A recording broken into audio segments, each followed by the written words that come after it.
zaman dahulu kala ada seorang ibu dan seorang anak yang bernama Darmi. Pada saat dahulu Darmi kecil, hidupnya sangat berkehidupan. Tapi setelah ayahnya meninggal, ibu Darmi harus bekerja keras demi hidup mereka. Karena ibu Darmi harus bekerja di ladang, kulit ibu Darmi kian gelap. Darah tubuhnya menyusut. Semua dilakukan demi Darmi putri satu-satunya. Namun, apa yang dilakukan Darmi? Dia tidak mau membantu ibunya bekerja. Kerjanya setiap hari hanya berdandan. Dia juga enggan keluar rumah karena takut kulitnya menjadi gelap seperti ibunya. Suatu hari, ibu Darmi hendak pergi kerja di ladang. Hingga sore hari sedang musim panen sudah tiba. Ibu Darmi berkata kepada Darmi, "Darmi, bisakah kamu memasak hari ini, Nak? Ibu tidak bisa pulang siang ini karena ibu menyelesaikan panen kita. Jika sudah selesai memasak, maukah kamu mengantarkan makanan ke ladang untuk ibu?" Darmi yang sedang menyisirkan rambutnya yang indah itu terkejut. "Tidak mau, Ibu. Kalau aku masak, nanti rambutku bau tungku. Aku kan keramas. Lalu kalau aku mengantarkan ke ladang, kulitku jadi hitam. Aku kan habis luluran." Ibu Darmi menggeleng-gelengkan kepalanya sendiri. Di ladang ibu Darmi bekerja dengan keras. Dia mengumpulkan hasil panen besok yang akan dijualkan di pasar. Dia tidak mempedulikan perutnya yang sangat lapar. Saat setelah dia beraktivitas sambil minum air di bawahnya, teman ibu Darmi yang melihat raut wajah sedihnya pun menghampiri ibu Darmi. "Mengapa kamu terlihat sedih?" "Tidak apa-apa, aku hanya lelah." Baiklah, jika ada yang membuatmu sedih, silakan bercerita kepadaku. Tolong jangan sungkan. Ibu Darmi yang hanya menganggukkan kepalanya, kemudian datang pemilik ladang dan bertanya kepada ibu Darmi, "Bagaimana hasil panen ladang tahun ini?" Bapak, alhamdulillah Pak, hasil tahun ini lumayan memuaskan."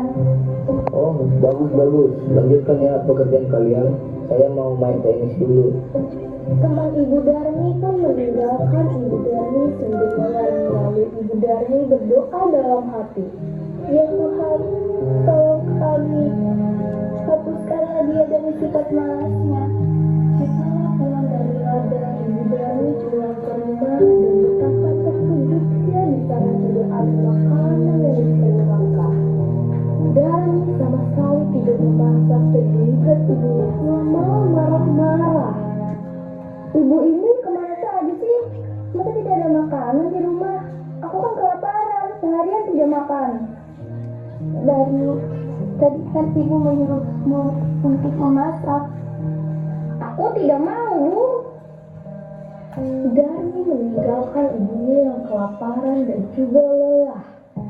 Keesokan harinya, ibu Darmi sudah siap dengan hasil panennya. Dia akan pergi ke pasar untuk menjual hasil panennya. "Ikutlah ibu ke pasar, Nak. Ibu membutuhkanmu untuk membantu siap panen kita." "Enggak mau, Bu. Nanti kulitku kotor. Apalagi kan pasar becek. Aduh, aku nggak bisa membayangkan kulitku yang bersih kurang kotor." Akhirnya ibu Darmi pergi ke pasar sendiri dengan membawa hasil panennya itu.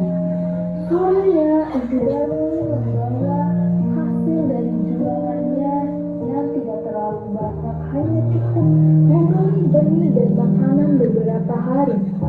Darmi yang melihat ibunya sedang menghitung uang segera mendekat kepada ibunya. "Bedaku habis, tolong berikan dong, Bu."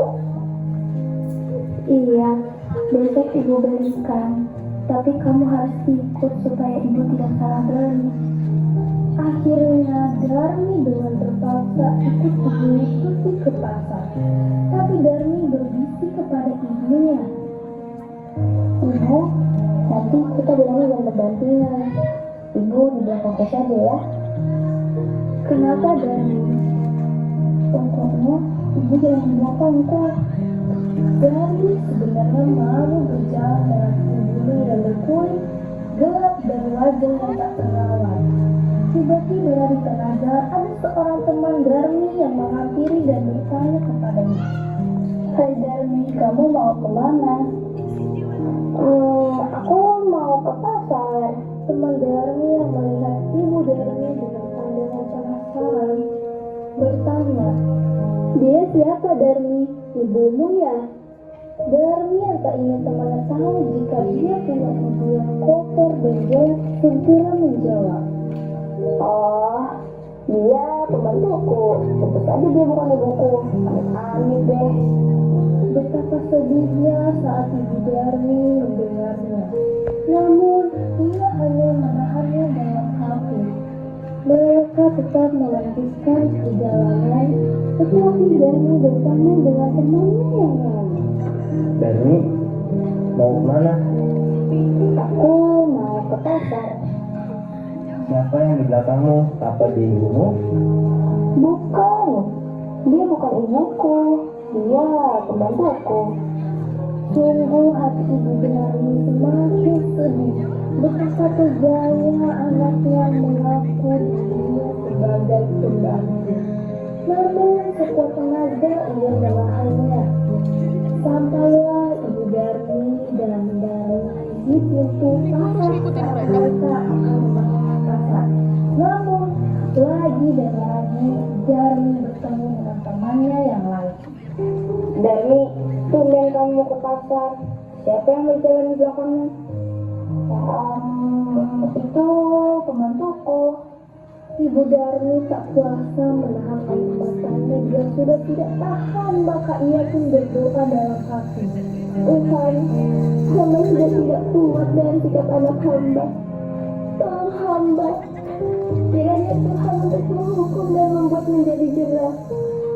Setelah ibu Darmi berdoa, tiba Darmi menjerit. Ada apa dengan hatiku? Kenapa tidak diceritakan lagi? Sedikit demi sedikit Darmi menjadi batu. Ibu Darmi menangis dengan pilu. Maafkan aku nak. Ini semua atas kelakuanmu terhadap ibu. Ampun, ampun. Tapi tidak akan mengulangi hatinya. Darmi merintis menangis sambil meminta ampun kepada ibu. Sayang, semua tak bisa kembali lagi. Darmi tetap menjadi batu. Dia harus menanggung hukuman Allah berbuhasa kepada ibunya yang sudah merawat dan menjaganya hingga dia besar. Batu itu akhirnya dipinggirkan oleh orang-orang yang paling sayang dan disandarkan di tepi tebing hingga sekarang batu itu masih